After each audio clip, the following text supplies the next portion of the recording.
en 80, autour des années 80, 82, ça fait donc 40 ans.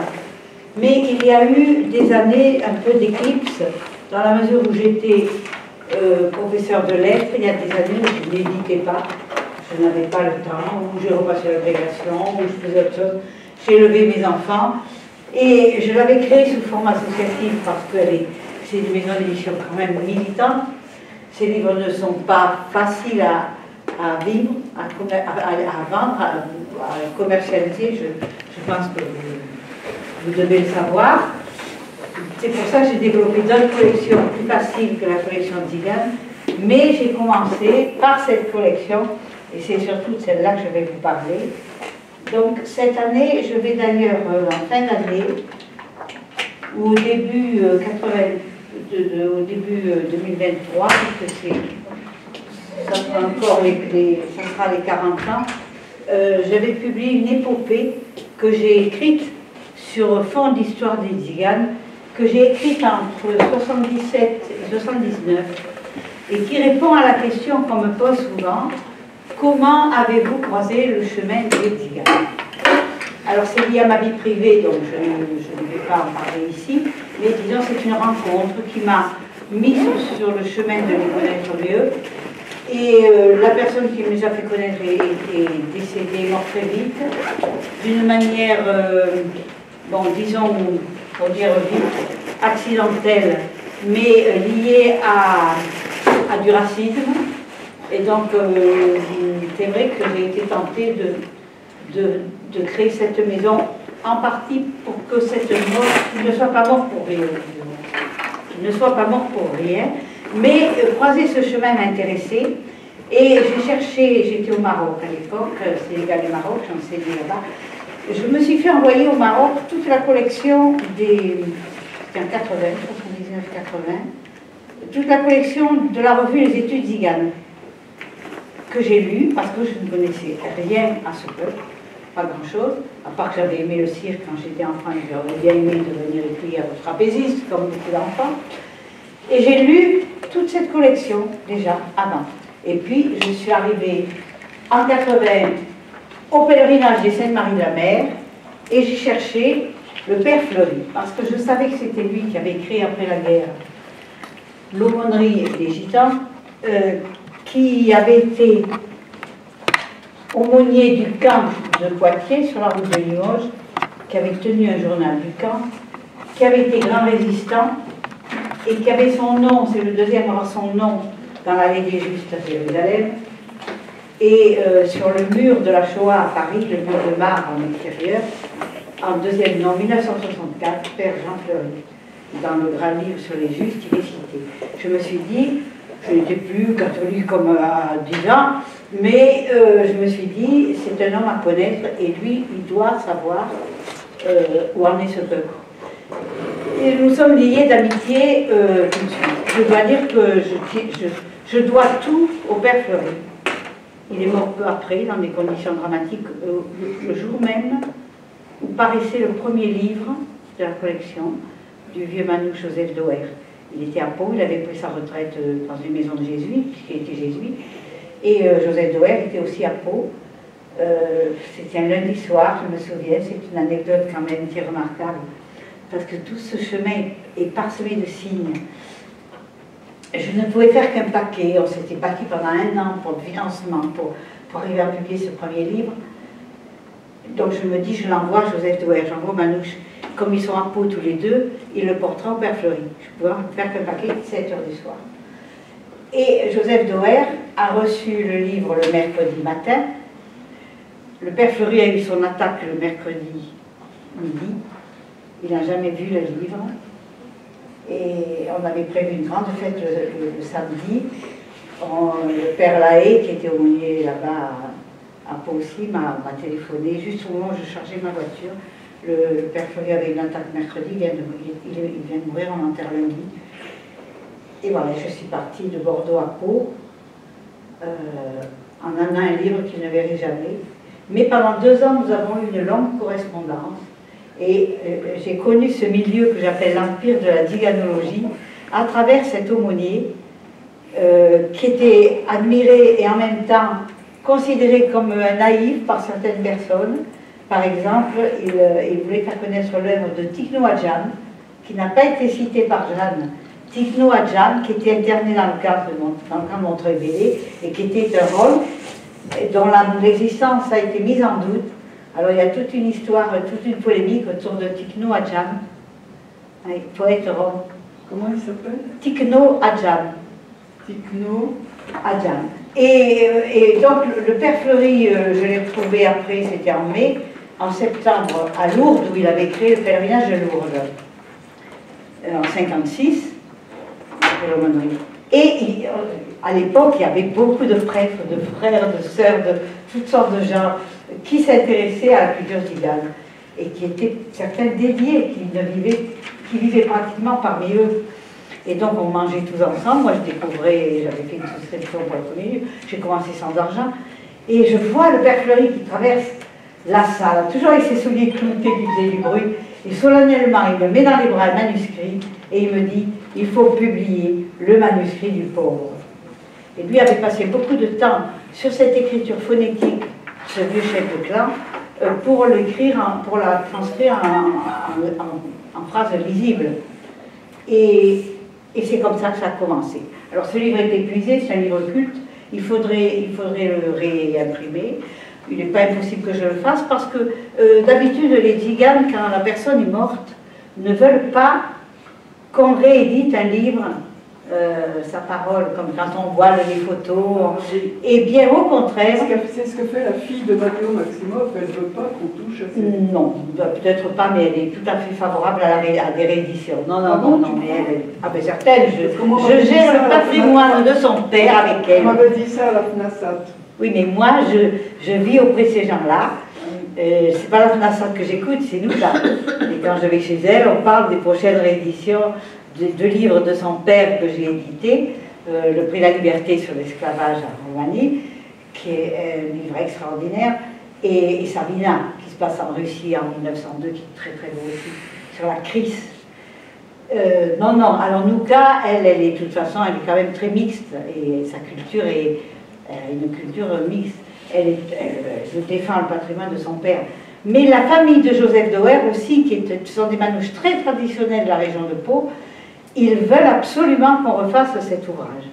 Et ça, c'est assez rare malgré tout. Alors ça sera peut-être aussi. Le titre, c'est « Où vas-tu Manouche? Vie et mœurs d'un peuple libre ». Ça, le titre, c'est le père Fleury qui a choisi « Vie et mœurs d'un peuple libre ». Par contre, où vas-tu Manouche? C'est bien la question que se posait ce vieux chef de clan, qui était tout petit de taille, qui avait appris à lire et écrire sur les routes d'Italie et d'Espagne, et on le faisait jouer de la guitare. Il en sortait un son de mandoline en jouant avec ses pieds. Son frère était aussi violoniste, ils ont joué au cercle d'hiver. C'est un personnage. Il était luthier, il travaillait le bois, poète, il a écrit toute leur vie, toute sa jeunesse, comme il pouvait en écriture, donc il ne tenait pas trop compte de l'orthographe, mais lisible. J'ai reproduit des pages d'ailleurs de son manuscrit, parce que ça avait été mis en doute. Donc Joseph Dauer a bien dit lui-même « Où vas-tu Manouche ?» Ça c'est bien de lui. Et je lui ai téléphoné pour lui dire « Je voudrais mettre une phrase en manouche sur le livre, sur la couverture, première de couverture. » Je lui téléphone et je lui demande, sans hésiter, il me répond « Le manouche vit dans l'amour et libre. » Voilà. Et donc je l'ai mis sur la couverture en manouche. Ça lui est venu comme ça. Et c'était déjà très emblématique. Donc ce premier livre est sorti en 81-82. Il n'est pas ici, mais j'espère le refaire. Le second n'est pas d'un tzigane, il est de Jacques Thibault. Et il a fait découvrir les camps français, dont on ne parlait pas à l'époque. Il y avait une centaine de camps de concentration en France, dont on n'avait jamais parlé.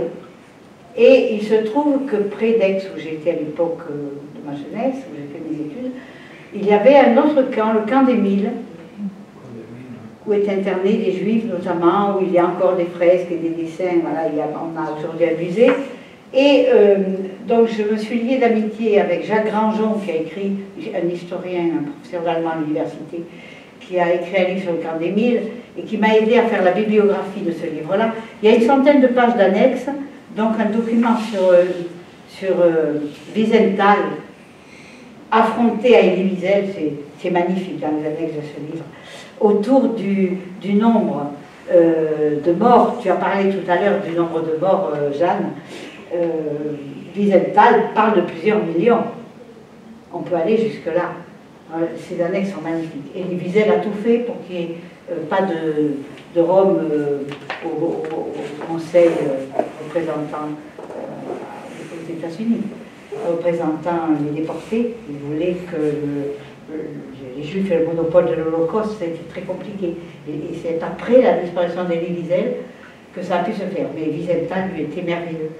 Donc, beaucoup de témoignages, beaucoup de documents d'archives. On a travaillé plus d'1 an dessus. J'ai recueilli certains témoignages à Bordeaux parce que l'auteur ne pouvait pas y venir. Et on a fait 4 éditions. Celle-là, c'est la 4e, avec chaque fois des inédits. Dans la 3e, il y a 30 pages sur la symbolique du barbelé par un manouche. C'est vraiment passionnant. Et dans cette 4e édition, donc c'est 2010-2011, celle de 2011, il y a le journal des religieuses, internées volontaires dans les camps, internées volontaires avec des dessins couleurs. Alors c'est toute la chronique du quotidien avec les enfants, et c'est absolument passionnant.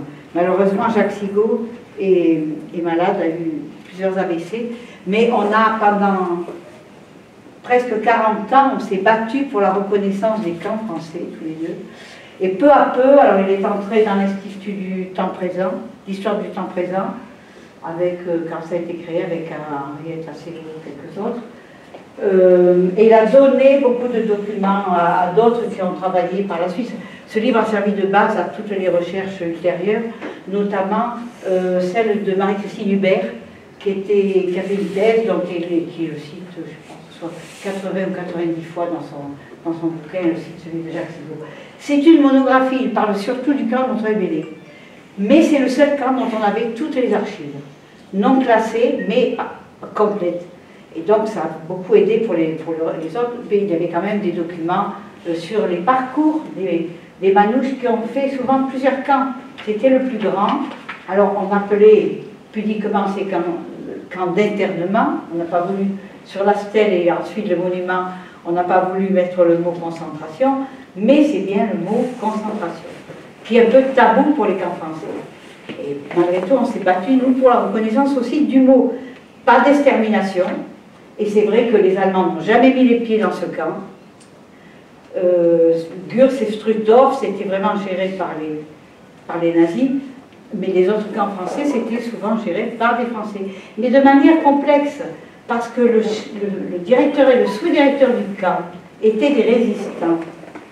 Et ça leur servait aussi de camouflage. Et c'est pas eux qui maltraitaient les Tziganes et qui avaient créé les conditions dans lesquelles ils vivaient. On a renvoyé la chemise du sous-directeur, je crois, elle était renvoyée à Montreuil-Bellay avec il avait été frappé à coups de fouet avec des traces de sang sur sa chemise. Il est mort, il n'en est pas revenu. Donc c'est compliqué de juger les gens qui ont travaillé dans ce camp. Mais il n'empêche que les conditions étaient épouvantables. Et comment j'ai su que cet auteur existait? J'étais à Avignon et je faisais une souscription pour le premier livre du manouche Coco Doer, Joseph Doer. Et j'attendais l'ouverture de la librairie de Villeneuve et d'Avignon. Sur les marches, je remplissais les papiers de souscription. Et quelqu'un derrière moi me dit « Ah, vous travaillez sur les manouches mais moi, je connais quelqu'un à Montreuil-Bellay qui fait des recherches sur les camps de concentration français. » Et le père Fleury m'avait déjà dit, il faut écrire l'histoire des Tziganes pendant la Seconde Guerre mondiale. Je lui ai dit, ah bon, vous donnez-moi son nom. Et donc, quand je suis rentrée à Bordeaux, je l'ai appelé, j'ai cherché dans l'annuaire, et je lui ai dit, on m'a dit que vous avez travaillé sur le camp de Montreuil-Bellay. C'est un instituteur, c'était un instituteur historien local. Il me dit, oui, mais j'ai arrêté. Et bien je lui ai dit, il faut recommencer, il faut reprendre et il faut en faire un livre. Et on peut dire qu'on l'a bâti ensemble, ce livre. Alors cette collection Tziganes, elle a quelque chose d'unique en France parce que j'ai été très vite en contact direct avec les groupes, les différents groupes, où je me suis plus ou moins intégrée quelques années plus tard, lorsque j'ai vécu pendant 22 ans avec un Rome de France. Mais déjà, dans les années 83-84, je travaillais avec Lick. Lick, qui est un manouche du sud, un Cinto-Piémontais, la famille était venue du Piémont, qui avait fait la musique du film Le Gitan, avec Alain Delon. Il jouait le rôle du frère d'Alain Delon dans le film, d'ailleurs. Il avait fait la musique du film. Et Alain Delon et lui, il y a des photos dans l'ouvrage où il en parle.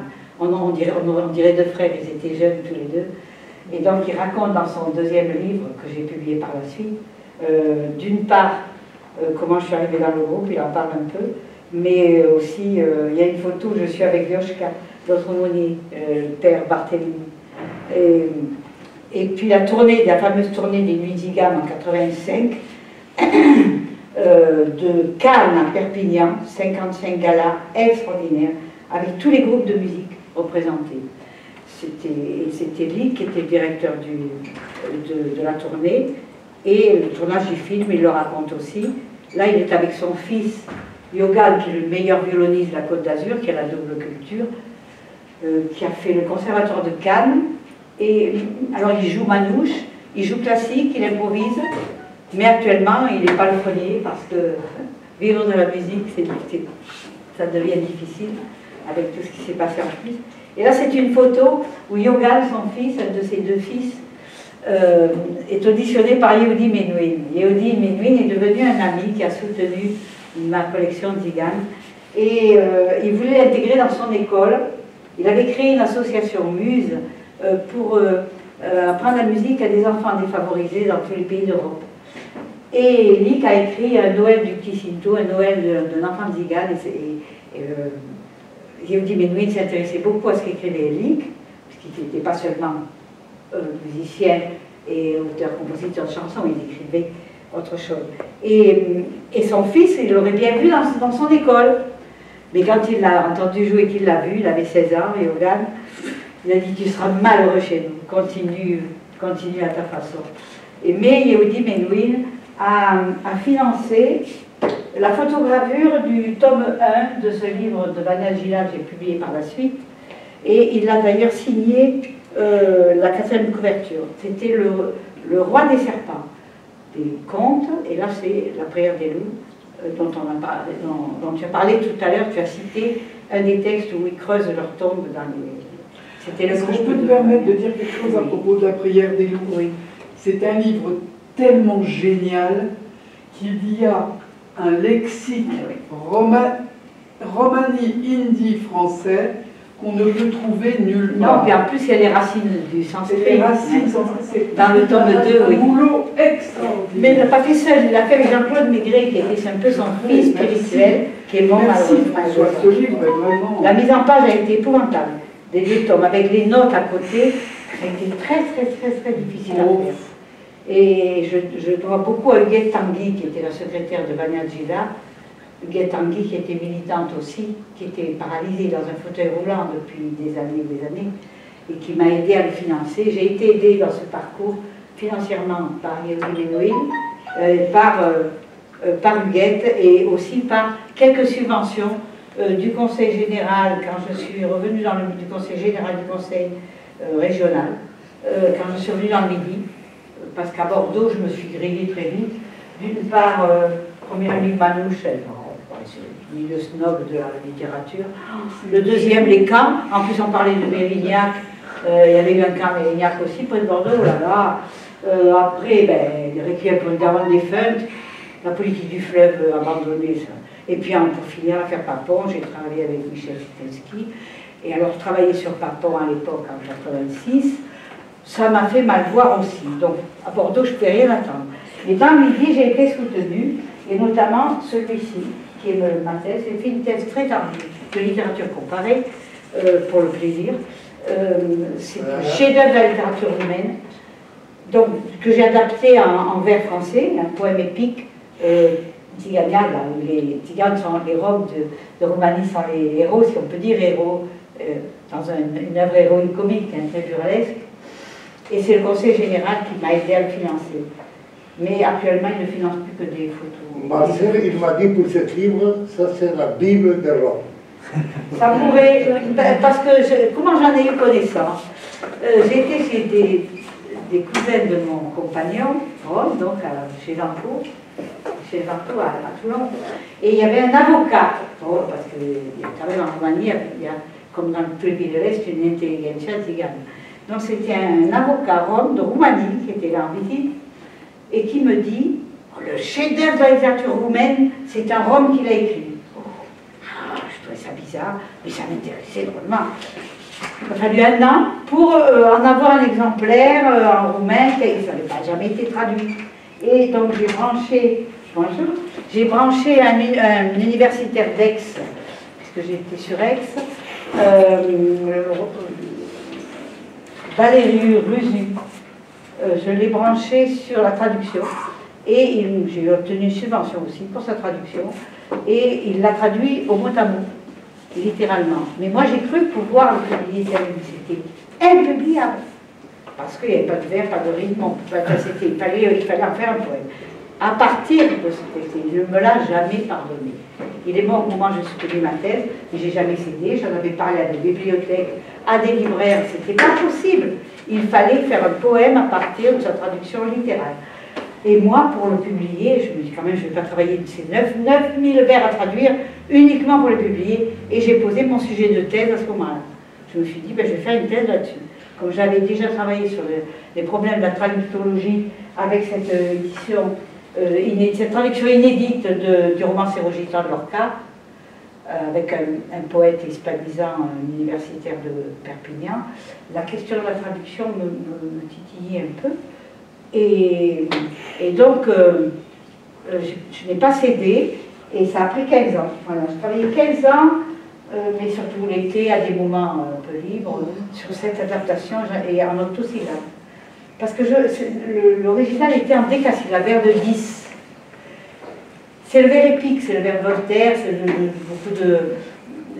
L'auteur était du XVIIIe siècle, siècle des Lumières. Il était très influencé par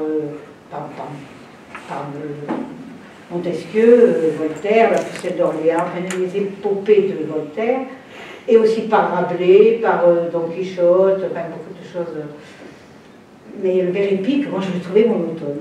Et j'ai été sur le tournage d'un film en Suisse, sur les migrants, et il y avait une comédienne roumaine à qui j'en parle. Je dis, je suis en train de travailler sur une traduction de Bouddha et d'Éléade. Tsiganiada. Ah, elle me dit Tsiganiada. Bouddha et d'Éléade, c'est notre Villon. Ah, alors je me dis Villon. Villon, c'est octosyllabe, c'est des vers de 8. Le Testament, j'avais travaillé pour l'agrégation, j'avais travaillé Villon, j'adorais Villon. Je me dis, ben, je vais en faire un poème lyrique. Il sera épique d'un certain côté, mais il sera lyrique aussi, parce que le roumain était très relâché. En alexandrin, c'était trop long, des décasyllabe monotone. En français, bon. Et finalement, je l'ai resserré et ça fait de octosyllabe. Alors voilà, ma maison d'édition a avancé comme ça, par étapes, avec des rencontres et avec des anecdotes, des choses assez variées, au fur et à mesure des rencontres. En 85, donc je commençais à publier autre chose parce que c'était parfois difficile à vendre, je reçois une lettre de Matteo Maximoff, dont Gérard Gardner, qui a fait sa biographie après, a prétendu que c'était moi qui l'avais sollicité. C'est fou. Il a dit pique-pain dans cette biographie. C'est Gérard Gardner qui l'a dit. Matteo n'a jamais dit un mot sur moi. Il est vivant, lui, encore? Non. Gérard Gardner? Ah oui, il est dans vers Cahors, par là, vers le Brive. Il a publié un livre sur Giacometti récemment. Donc, Matteo m'écrit et me demande si je pouvais publier Condamné à survivre, un de ses livres sur la guerre, justement, qui parlait de quelqu'un qui était dans les camps. Quand j'ai lu le manuscrit, j'ai vu qu'il y avait beaucoup à corriger, c'était très oral encore, et je ne voulais pas toucher au texte, parce que ma collection, son principe, c'est consacrer la parole tzigane, mais avec une volonté de passage à écrit. Je ne prends pas de textes au magnétophone qui peuvent être trafiqués, il faut vraiment qu'il y ait une volonté d'écriture. Lui l'avait, mais Il y avait à corriger et je ne voulais pas y toucher. Donc je lui ai dit, écoute, non, je ne peux pas te publier ça. Il avait beaucoup édité, auto-édité lui-même depuis qu'il avait quitté Flammarion, donc avec, comme il était devenu pasteur, avec une maison d'édition protestante. Donc il l'a fait de son côté, il l'a fait corriger par quelqu'un d'autre. Moi je ne voulais pas prendre la responsabilité. Et je lui ai dit, si tu veux, je réédite les deux qui sont épuisés. Sabina, qui était un chef-d'œuvre, un chef-d'œuvre turno-médien, franchement magnifique. Et puis le prix de la liberté sur l'esclavage. Et alors c'est curieux parce que je pense que le premier quand même, moi je l'ai pris tel qu'il était, il avait déjà été édité, j'ai rien corrigé. Sabina, je pense qu'il a écrit avec sa première femme, qui était artiste aussi. Et le prix de la liberté, j'ai remarqué qu'il y a la moitié du livre où il parle des Roumains qui sont pourchassés, c'est un groupe qui s'est révolté, qui a fui. Il parle des Roumains comme il dit les Roumains, et dans une autre moitié il dit les Gadjis. Alors je me dis, il doit y avoir plusieurs mains là aussi, c'est très curieux, mais bon ça je ne saurais jamais, et donc non plus. Donc j'ai publié d'abord Sabina, en 1986, le prix de la liberté beaucoup plus tard, et tous les deux sont épuisés, mais on en avait imprimé 2000, et il a fallu 20 ans pour les vendre. Donc maintenant, comme font beaucoup de petits éditeurs, on va réimprimer à 100, 200, 300 exemplaires, et on réimprimera, on ne garde plus autant de stock, la petite édition a changé. Donc j'ai avancé pas à pas, et je n'ai pas publié au départ de poésie. Tout à l'heure, c'est vrai que l'émotion, elle passe avec la poésie plus facilement qu'avec la prose. Mais il se trouve qu'en France, si on considère les générations, il y a eu d'abord, c'est pas moi qui l'ai édité, en 1959, les récits du père du vieux Zanco, recueillis par le père Chattard. Voilà le premier livre en France. Je parle de ce que je connais bien, c'est-à-dire en France, hein, pas les autres auteurs des autres pays pour l'instant. Deuxième génération, Matteo Maximo, Emmanuel Gila, l'un romancier de fiction, pas militant du tout, pour dessous, à part qu'il était pasteur, et Emmanuel Gila qui lui défendait l'identité. Alors de Emmanuel Gila, j'ai publié Roman Noatmo, le seul roman qu'il écrit qui montre la culture profonde, et puis ces deux livres bilingues, Le roi des serpents et la prière des loups. Ça, c'est la génération qui sont devenus patriarches. Et au-dessus, un tout petit peu plus âgé, il y avait Coucou d'Oer que j'avais publié. La génération d'en dessous, Yannick, dont j'ai publié 4 livres quand même, et j'ai fait plusieurs albums avec lui, j'en ai ici. Et il y a un peu plus jeune, un petit peu en dessous maintenant, des gens, mais à 10 ans de moins, comme Joseph Timbach et Miguel Dufour, et Roberto Lobby. Voilà. Petit à petit, j'en arrive à cette génération. Il y en a un autre qui voulait que je le publie, qui va avoir dans les 40 ans maintenant. Luis Itales, famille,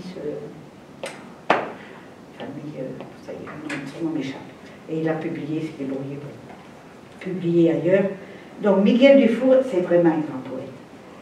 Il est allé à l'école jusqu'en seconde, il a même fait les beaux-arts, et après il a passé la moitié de sa vie en Amérique centrale, informateur pour Canal+, pour des reportages dans les guérillas. Il a donc même, il s'est trouvé dans des situations de guérilla, il vit près de Lyon, et on prépare son deuxième livre.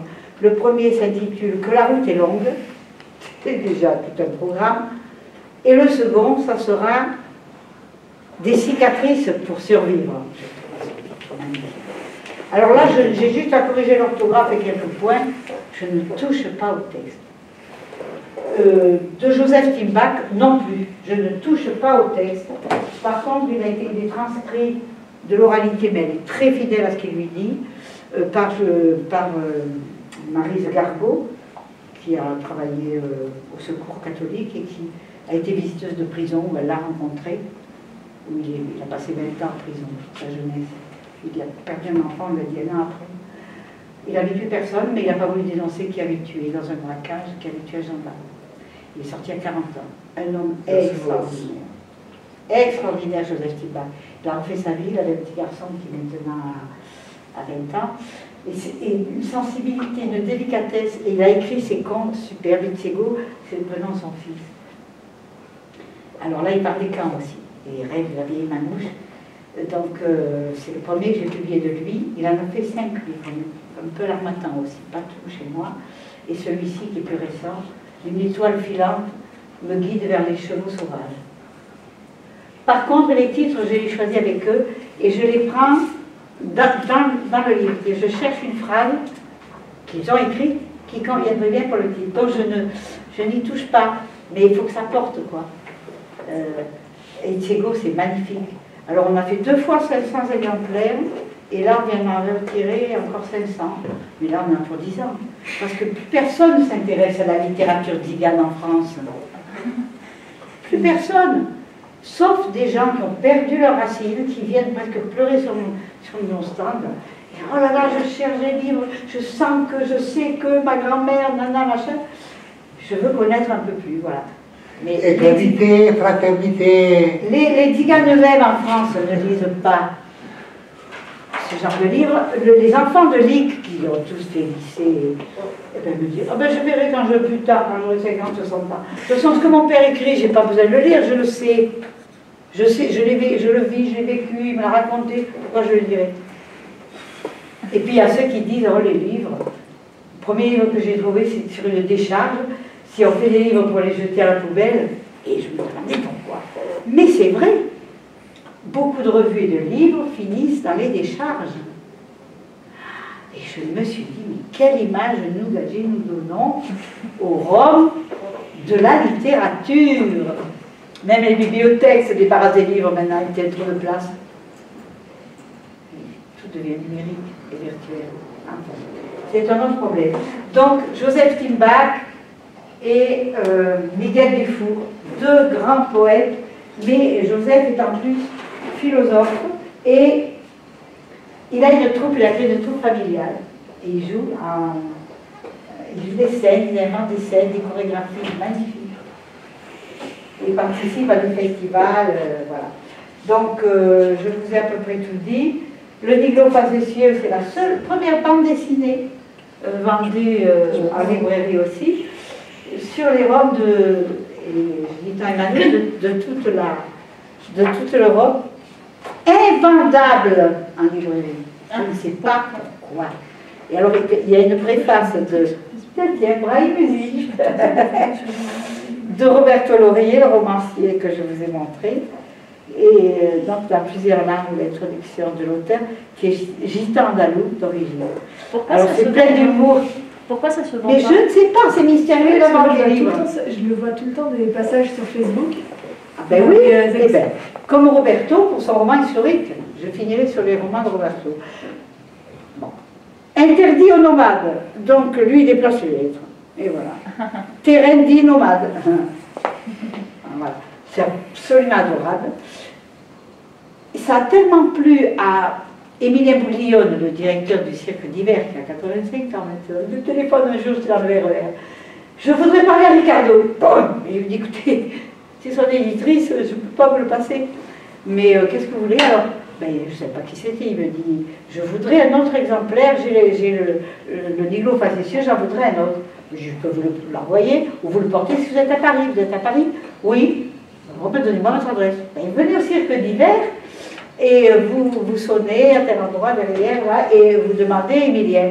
Et j'ai donc compris que c'était le patron du cirque. Et j'arrive, entre-temps, il m'avait dit, bah, vous en emmenez 4.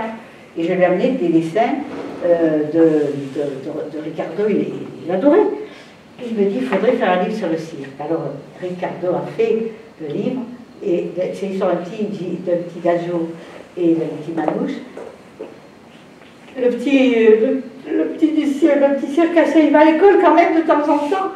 Et l'autre, il apprend plein de choses avec lui, comment il compte d'une autre façon, comment il se débrouille. Il n'a pas appris ça à l'école, son copain, il a fait les choses autrement. C'est très drôle. Et puis on a les scènes du cirque. Donc je dois le voir la semaine prochaine, parce qu'il y a eu entre-temps le confinement, parce que je voudrais que le cirque d'hiver en achète un certain nombre et le vende sur place. Et moi, ailleurs, on a des stands ou à librairie. Mais quand je fais des dépôts en librairie, ils ne se vendent pas. Et quand je le porte à un nouveau libraire, non, c'est pas notre truc. Il n'y a pas d'histoire, c'est des scènes d'humour. Il n'y a beaucoup de livres de bande dessinée qui sont des dessins d'humour. Il n'y a pas une seule histoire suivie. Bon, voilà. Il est très mal distribué, malheureusement. On le vend, mais tout doucement. Et c'est un gros problème pour moi, parce que je ne rajeunis pas, et je commence à me dire que, bon, ben voilà, là, maintenant, ça fait un peu autorité. Quand on cherche des livres d'Iga dans la librairie, malgré tout, on m'appelle, voilà, ou dans les festivals. Mais c'est épuisant, j'ai assez donné, personne ne prend la relève, donc je garde les auteurs, mais j'en prendrai sans doute pas d'autres. Et puis, de toute façon, je n'en vois pas venir d'autres. Il y a eu Coucou d'Oer, il y a eu Matteo Asimov, Evan Gila, il y a eu Lix, il y a cela. Et alors les femmes. Où sont les femmes écrivaines? Manouche ou Romney écrivaines? Ça n'existe pas. Il y a quelques poétesses. Il y a eu Papoucha, à qui ça a coûté cher, de s'être accopine avec un apparatchik du Parti communiste, et d'avoir écrit C'est dans arrivé où? La pauvre Papoucha. Ben, voilà. Pas de femme. Si j'ai reçu un manuscrit en 2017, il était beaucoup à corriger, après encore le même 2 ans après, puis encore l'année dernière, et je ne vous raconte pas toute l'histoire, je ne le publierai pas, alors que je m'étais presque engagée, mais je n'avais pas fait de contrat, tout simplement parce que j'étais à coquiner avec quelqu'un d'autre qui m'a téléphoné de manière honteuse. On ne parle pas à une éditrice de cette façon. Alors si c'est pour me graffiner ou me arracher les cheveux, ça m'intéresse pas. Alors là, le problème des femmes, c'est un problème. Elles ne passent pas à l'écrit, sauf en poésie, parce que c'est des fragments. Bon, construire un livre, il faut une volonté d'écriture. Et quand elles y passent, elles sont extrêmement agressives envers les gagés. Qu'on soit fier, c'est bien, mais qu'on méprise les autres sous ce prétexte, je ne suis pas d'accord non plus. La France est en retard. Non, on ne recommence pas. En démocratie par rapport à la Yougoslavie. Elle est trop en retard. Il n'y a pas de femmes non plus. Il n'y a pas de démocratie ici en France. Non, mais de toute façon, que les belles paroles. Bon, je ne veux pas que. La démocratie. Je ne veux pas que tu fasses à ma place la conclusion oui, de ça te gêne, je te dis la vérité. Non, mais c'est moi qui conclue mon passage, c'est pas toi. Pardon, excuse-moi. Je suis désolée. Oui, tu n'as pas forcément raison. Ah. Voilà. Moi, je te dis qu'est-ce que... Alors, celui qui a créé la première association... Le dimanche soir, ce qui va se passer. Celui qui a écrit, celui qui a créé la première association en France de manouches, s'appelait Nico Laurier, avec Péto Manceau, avec quelques autres personnes. Mais en fait, c'était donc après la guerre, famille déportée du Nord en Allemagne. Une de ses tantes, une de ses grandes-tantes à Roberto a été déchiquetée par des chiens, dans les cas, c'est abominable. Il était conscient de la nécessité de fraterniser et de créer des associations aussi bien que des associations du type des nôtres leur conviennent peu, parce que c'est plutôt association familiale. C'est pas forcément avec des membres, mais bon, il a son père, donc qui est mort à 100 ans il y a 2 ans, Nico Laurier, le père de Roberto, qui est le plus jeune fils, c'était un homme extraordinaire, peintre aussi. C'est lui qui, à 90 ans, a fait les illustrations de la couverture de ce livre et les illustrations triple page qui sont à l'intérieur. Il avait déjà 90 ans. C'est tout à fait extraordinaire. Et son frère a beaucoup exposé. Bon, moi j'ai participé avec lui à Strasbourg quand il y a eu un festival de musique européenne Zigad pendant des années avec l'association La Puna. Son frère, le frère de son père, l'oncle de Roberto, exposait ses violons et sculptait le dos des violons de bois dans des vitrines, dans les expositions qu'on avait à l'époque. Donc c'est une famille, une grande famille de chefs de clan, très respectés quand il est mort de toute l'Europe. Les gens sont venus à son enterrement, c'est extraordinaire. Et un des frères aînés de Roberto milite beaucoup, l'autre Laurier, tu le connais sûrement. Et alors Roberto, lui, ne milite pas dans des associations, mais il a commencé une saga historique. C'est le premier romancier historique d'Zigane, qui part de l'Inde, au moment du départ de l'Inde, des Ziganes de l'Inde, et qui arrivera au 7 ou 8e tome, à la guerre il finira par les camps. Il est en train d'écrire parce que les derniers survivants vont disparaître. Il écrit le dernier tome. Mais donc, je n'ai pas, je n'avais plus sous la main le tome 2. Il y a 2 tomes parus pour l'instant. Là, ça se passe en Inde, le roman de départ de l'Inde. Le tome 2, Le temps des chaînes, se passe en Afghanistan, où les 3 tribus dont il parle sont esclaves. C'est une grande fresque, c'est Ben-Hur chez les Ziganes. Ça devrait, d'ailleurs on fait traduire en anglais en ce moment parce que on a des acquaintances aux États-Unis, un Manouche qui est coiffeur des acteurs à Hollywood, bon, et qui s'intéresse, Manouche qui m'a appelé de là-bas, et on voudrait pouvoir faire des films à grand spectacle autour de ces livres. Là, c'est Pani et le peuple sans frontières. Pani, c'est l'eau. La petite fille, c'est un personnage qui a 11 ans et qui va sauver sa tribu. On explique comment. Il s'est beaucoup fondé sur les recherches de Vania de Gila et d'autres. C'est magnifique du point de vue historique. Et puis, celui-là, j'ai beaucoup de mal à le vendre. Sur une table où il y a tout ça, je vais vendre un livre facilement, ça un petit peu, ça n'en parlons pas, bien sûr, les poèmes. Celui-là, tout le monde se jette dessus, il est bilingue. Celui-là, c'est pas un rôle, mais en fait, c'est l'histoire des Indiens, rencontre des Indiens, des gardiens de Camargue et la troupe de Buffalo Bill au début du siècle. Et les Ziganes au début du siècle. C'est intéressant, c'est une belle bande dessinée, mais pas de gager. Celui-là, il se vend depuis 40 ans, mais tout doucement. Voilà. Mais alors ces deux-là, vous m'expliquerez pourquoi. Roman historique et bande dessinée, j'ai du mal. J'ai du mal, mais enfin je continue, puisque malgré tout, c'est passionnant de défendre celui qui veut passer à l'écrit. C'est à la fois transgression, c'est transmission et transgression. Transmission et transgression à la fois. Il faut continuer à publier d'autres auteurs. Alors, il y a eu dans les années 2000, c'est juste avant que j'ai un cancer, j'ai été obligée d'arrêter. Et comme j'ai arrêté, j'ai été la seule à avoir une collection complète. Les autres pays d'Europe ont arrêté aussi. Il y avait un éditeur autrichien avec qui on avait lancé, dans le cadre de Culture 2000, un projet grandiose où chaque année, on publiait dans les différentes langues 5 auteurs.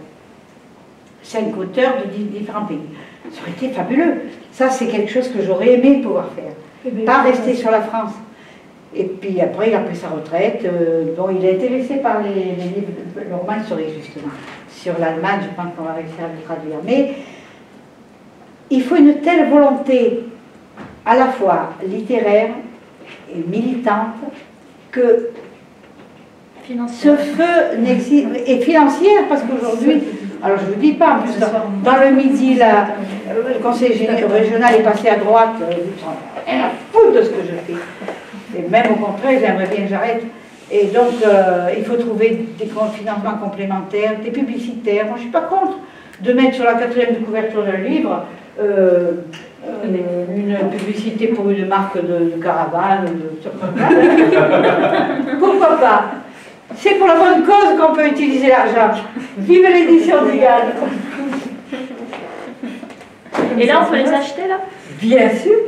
C'est pas interdit, c'est même vivement conseillé. Là, vous aurez un catalogue complet. Vous verrez que je ne publie pas que des ouvrages Zigane. J'ai fait une collection de poésie dans 9 langues parce que je pense que diversifier, faire connaître.